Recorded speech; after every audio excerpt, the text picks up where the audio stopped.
મધ્ય ગુજરાતની સૌથી મોટી વડોદરાની સયાજી હોસ્પિટલમાં તાજેતરમાં જુનિયર તબીબ પર થયેલા હુમલા બાદ હોસ્પિટલ અને હોસ્ટેલ પરિસરમાં સુરક્ષા વધારવાની માંગ ઉઠી હતી। જુનિયર ડોક્ટર એસોસિએશન દ્વારા સીસીટીવી અને કડક સુરક્ષા વ્યવસ્થાની માંગ બાદ પોલીસ અને હોસ્પિટલ તંત્ર દ્વારા સંયુક્ત નિરીક્ષણ હાથ ધરાશે।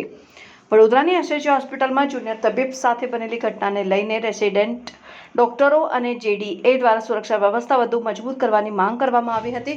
હોસ્પિટલમાં પહેલાથી સીસીટીવી વ્યવસ્થા હોવા છતાં અવાવરૂ જગ્યા અને ડાર્ક સ્પોટ પર વધારાના સીસીટીવી અને સુરક્ષા ગાર્ડ મૂકવાની માંગ ઉઠી છે। તેના અનુસંધાને નાયબ police commissioner zone 2 Manjita Vanzara, SAG હોસ્પિટલના superintendent doctor Ranjan Iyer, RMO doctor Hitendra Chauhan, JDA પ્રતિનિધિઓ, હોસ્પિટલ ટીમ અને સિક્યુરિટી એજન્સીના સુપરવાઇઝર સાથે હોસ્પિટલ વિભાગ પરિસર તથા હોસ્ટેલ પરિસરનું સંયુક્ત નિરીક્ષણ કરવામાં આવ્યું। સુરક્ષા, સીસીટીવી અને ડાર્ક સ્પોટની સમીક્ષા કરી જરૂરી પગલાં લેવામાં આવશે।